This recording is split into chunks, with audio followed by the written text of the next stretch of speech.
everybody. So in this video we will see why some of the vaccines are in combined form and why some of the doses are given in different age of the child.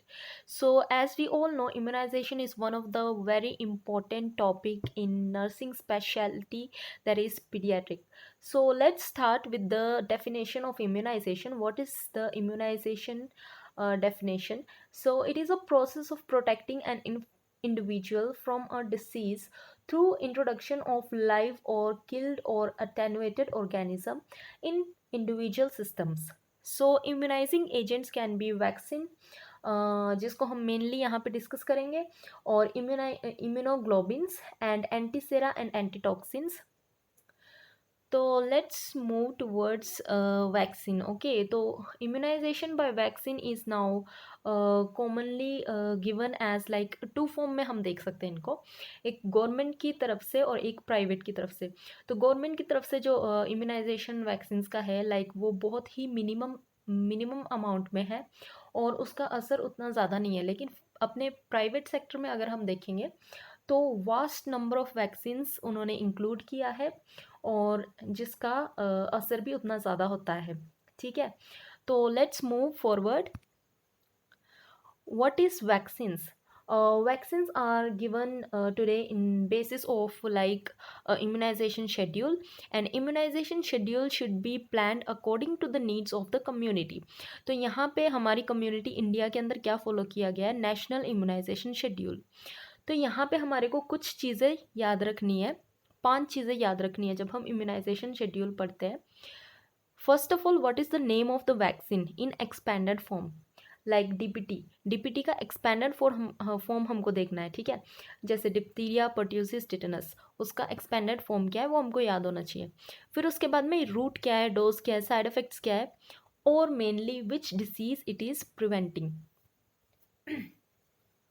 तो let's move forward. तो सबसे पहले vaccine हमारी है BCG vaccine, that is bacillus Calmette and Guerin. तो route इसका है intradermal and site is the middle of deltoid muscles over the left upper arm, that is just above muscles of the insertion of deltoid muscles. तो यहाँ पे क्या बोल रहा है कि अपना जो BCG वैक्सीन है उसका मतलब डोज तो है 0.05 ml नियोनेट के अंदर. नियोनेट यानी जब न्यू बॉर्न बेबी है उसका जो फर्स्ट डे से लेके 28 डेज या फिर फर्स्ट 1 मंथ तक नियोनेट बोला जाएगा उसको. तो उनमें हम देंगे 0.05 ml डोज.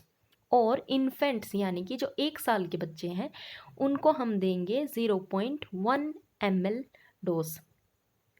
तो इसके साइड इफ़ेक्ट्स क्या हो सकते हैं? Lymph adenopathy. तो इसके साइड इफ़ेक्ट में ये लिम्फ एडिनोपैथी अब कैसे होता है मैं आपको बताती हूँ. तो सबसे पहले यहाँ पे एक क्वेश्चन स्टार्ट होता है. ठीक है, कि वाई एंड हाउ, लाइक तुमको कैसे पता चलेगा कि तुमने सही आईडी इंजेक्शन दिया है BCG का. ठीक है, तो जब आप इंजेक्शन दे रहे हो BCG का तो सबसे पहले वहाँ पे एक व्हील अपीयर होएगा. मतलब जहाँ पे इंजेक्शन दिया है, इंजेक्शन साइट पे थोड़ा सा राउंड में स्वेलिंग अपीयर होएगा जिसको व्हील बोलते हैं. A satisfactory injection should proceed with a wheel of 5 mm in diameter. ठीक है, following BCG vaccination a papule appears in 2 to 3 weeks at the site of correct intradermal injection of a potent vaccine. तो यहाँ पे क्या बोल रहा है, इसके साइड इफ़ेक्ट्स होते हैं. मैंने आपको लिम्फ एडिनोपैथी बताया, लेकिन कॉमन साइड इफ़ेक्ट जैसे कि वहाँ पे पैप्यूल बनना, फिर उसके 2 to 3 वीक्स बाद में साइट का जो वहाँ पे पोटेंट वैक्सीन दिया गया है तो वहाँ पे पैप्यूल जो ग्रो होएगा वो साइज में ग्रो होएगा. ठीक है, 4 to 5 वीक्स साइज में ग्रो होएगा एंड देन इट सबसाइड्स और breaks into a slow ulcer and it becomes shallow. It may be open or covered with a crust. The ulcer heals on its own. तो वहाँ पे जो injection site है अगर आपने सही लगाया है तो वहाँ पे ये प्रोसेस होएगा, ठीक है। पैप्यूल बनेगा, उस पर क्रस्ट हो सकता है या फिर वो ओपन हो सकता है पैप्यूल, तो थोड़ा पस फॉर्मेशन ये सब कुछ होएगा। तो यहाँ पे कुछ भी वैसा नहीं है कि आपको पेरेंट्स आगे कुछ बोल रहे हैं तो वैसा कुछ घबराने जैसा कुछ भी नहीं है। Like it is very normal when you are giving this BCG vaccine. तो यहाँ पे क्वेश्चन ये है, if you are giving it at the wrong site, there can be lymphadenopathy, that is swollen lymph nodes. So उसका side effect हो जाएगा lymphadenopathy। तो यही था BCG के बारे में। हम नेक्स्ट वैक्सीन देख लेंगे। हमारा अगला वैक्सीन है पोलियो वैक्सीनेशन। तो पोलियो वैक्सीनेशन यहाँ पे 2 प्रकार के हैं। OPV that is oral polio vaccine which was invented in 1957 by Sabin, and IPV that is inactivated polio vaccine, and OPV यहाँ पे मेनली यूज़ किया गया है। तो OPV क्या है, लाइक इंडिया में जब हम देखेंगे तो नेशनल इम्यूनाइजेशन शेड्यूल, जो आपको लास्ट में मैं बताऊंगी, पूरा मतलब डिटेल में हम देखेंगे कैसे कैसे है। तो उसके अंदर सिर्फ ओरल पोलियो वैक्सीन को प्रेफर किया गया है। क्यों? क्योंकि जो ओरल पोलियो वैक्सीन है वो इनएक्टिवेटेड पोलियो वैक्सीन के कंपैरिजन में ज़्यादा अवेलेबल है। लाइक IPV वैक्सीन जो कि इंडियन स्टॉक में बहुत कम है, इसलिए इंडियन नेशनल इम्यूनाइजेशन शेड्यूल में नहीं है। ओके, तो OPV को हम कंसिडर करते हैं, जिसका रूट है पर ओरल, PO यानी per oral, and doses are 2 drops. ये OPV मतलब ओरल पल्स पोलियो वैक्सीन, ये तो सबको पता है, कॉमन है, ठीक है। इसका साइड इफ़ेक्ट यूजुअली नन है।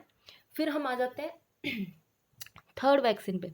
थर्ड वैक्सीन हमारा hepatitis vaccine, and hepatitis vaccine के अंदर मेनली हम हेपेटाइटिस B देंगे। आपको पता है कि hepatitis A, B, C, D and E है, और उसके अंदर से हेपेटाइटिस A तो है इन्फेक्टियस, यानी कि लाइक कंटेमिनेटेड वाटर, कंटेमिनेटेड फिर फूड, इन सब से होता है, इसलिए उसको इन्फेक्शियस फॉर्म में माना गया है। फिर नेक्स्ट क्या है, हेपेटाइटिस B।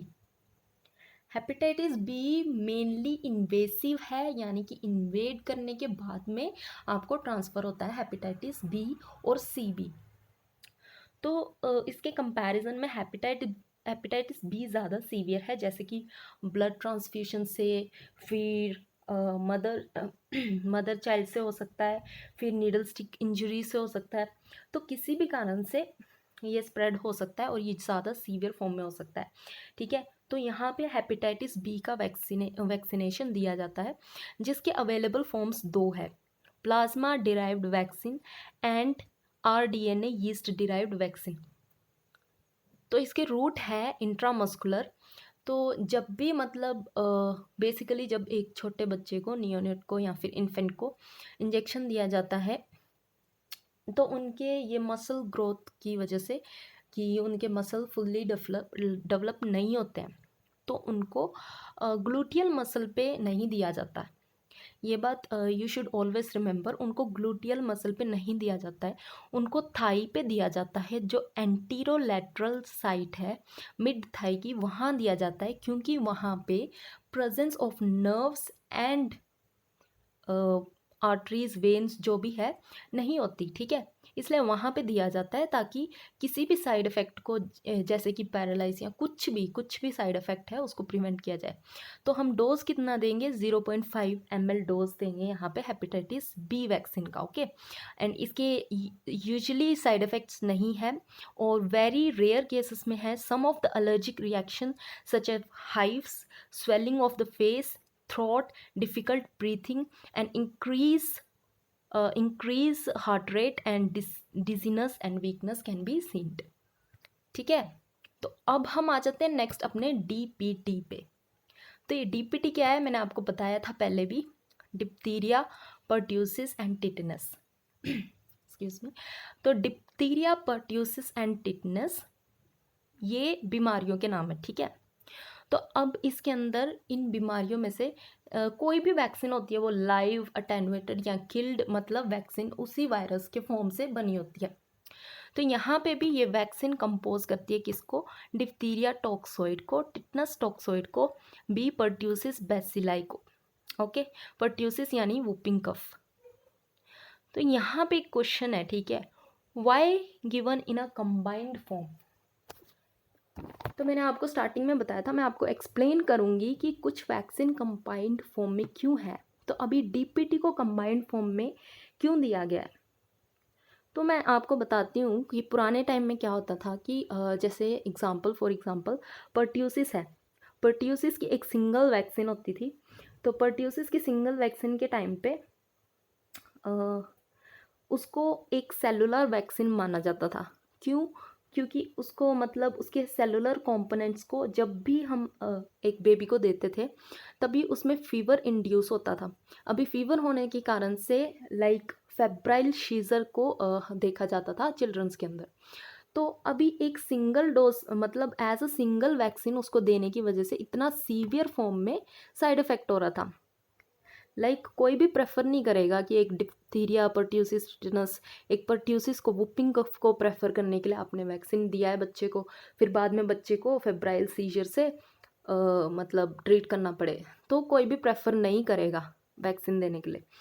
तो to reduce the stress of the mothers and also to prevent a child from the diseases, इसको उन्होंने कंबाइंड फॉर्म में चेंज कर दिया, जैसे डिप्थीरिया और टिटनस के साथ में देने लग गए।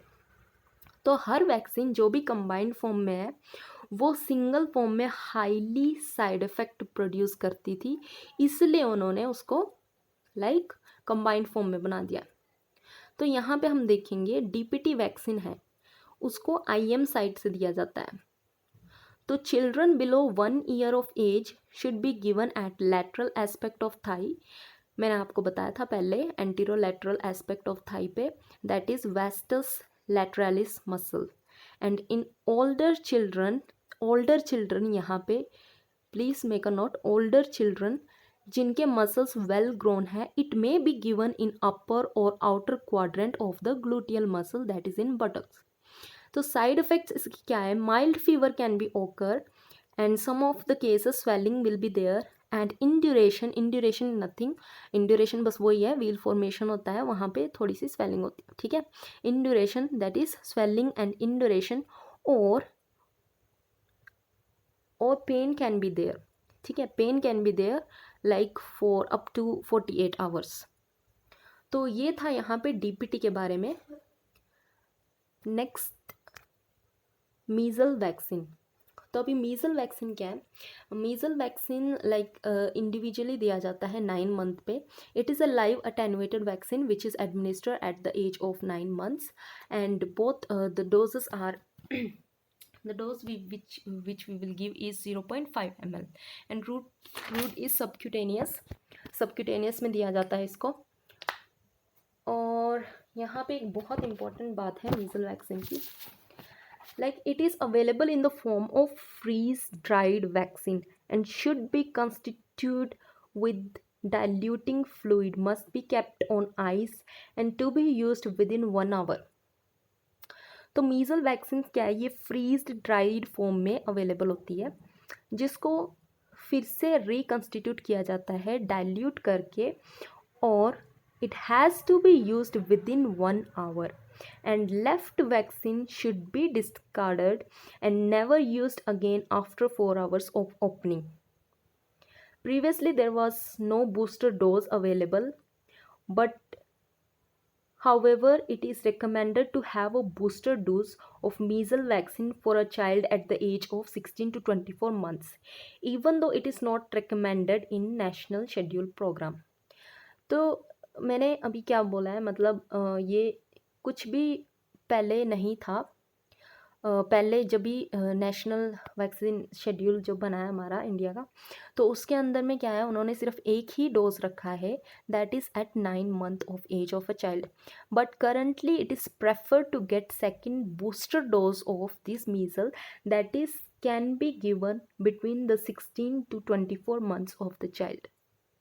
तो यहाँ पे मतलब almost all the vaccines I have covered which can be given before the 1 year of a child। तो तो इसके टाइम ड्यूरेशन में लाइक फ्यू वैक्सीन्स बाद में फिर से आती है, जैसे बेबी ग्रो करता है तो उसमें like again we have to give few more vaccines. So lastly अब हम देख लेंगे कि नेशनल इम्यूनाइजेशन शेड्यूल में यही वैक्सीन्स को कितनी बार रिपीट करके कितने डिफरेंस डोजेस दी गए हैं। तो एट इन्फेंट एक साइड में कैटेगरी है, आप देख सकते हैं एक कैटेगरी है इन्फेंट्स को, चिल्ड्रंस को, और एज दे रखा है उसमें कब कब डोजेस दी है। तो at infant at birth BCG, OPV and hepatitis B is given. Then at 6 weeks BCG first single dose is given and DPT is given first dose, OPV is given first dose and hepatitis B is given first dose। तो hepatitis B का आप सोचोगे कि hepatitis B तो birth पे भी दिया था, नहीं, बर्थ पे हमने सिर्फ 0 डोज दिया था, यहाँ पे मेंशन किया है 0 डोज दिया था बर्थ पे, सी 0 डोज दिया था बर्थ पे। और if it is not given at birth then we are giving at 6 weeks of time, that is first dose intramuscular, वो सब मैं आपको एक्सप्लेन कर चुकी हूँ, ठीक है। तो डोजेस देखेंगे यहाँ पे। और at 10 weeks DPT second dose दिया है, OPV सेकेंड डोज दिया है, हेपेटाइटिस B2 सेकेंड डोज दिया है, and at 14 weeks DPT third dose दिया है एंड OPV थर्ड डोज दिया है and hepatitis B third dose दिया है। और मीजल्स का मैंने अभी बताया आपको, 9 month पे मीजल्स सिंगल डोज दिया है सबक्यूटेनियस, ओनली मीजल्स वैक्सीन है जिसको हमने सबक्यूटेनियस दिया है। और फिर आप ऊपर देख सकते हैं सिर्फ BCG वैक्सीन है जिसको इंट्राडर्मल दिया है, all other vaccines are given intramuscular, और जब OPV की बात होती है तो ऑरली दिया है। And lastly like 16 to 24 months DPT दिया है बूस्टर डोज एंड OPV दिया है बूस्टर डोज एंड DT दिया है 5 to 6 year single muscular dose. तो यहाँ पे जब हम इम्यूनाइजेशन को पढ़ते हैं, most of the topics I have covered very fast in like 15-20 minutes। तो यहाँ पे हम देखेंगे कि जितना भी हमने पोर्शन कवर किया है उसमें इंपॉर्टेंट चीज़ें सारी कवर हो चुकी है, एकदम सिंपल लैंग्वेज में मैंने आपको बताया है। लेकिन फिर भी एज बीइंग अ नर्स यहाँ पे एक और चीज़ है, like when this vaccines are contraindicated in the childrens, like अगर कुछ सीजर्स है या कुछ भी चीज़ है तो कई केसेस में ये कॉन्ट्रा इंडिकेटेड होती है और हमको वो जानना ज़रूरी है। So like if you guys are interested to watch the contraindication to know what all are the contraindication, please let me know in the comments, so मैं एक दूसरा वीडियो में उसको कवर कर सकती हूँ। I hope this will be helpful. Thank you so much.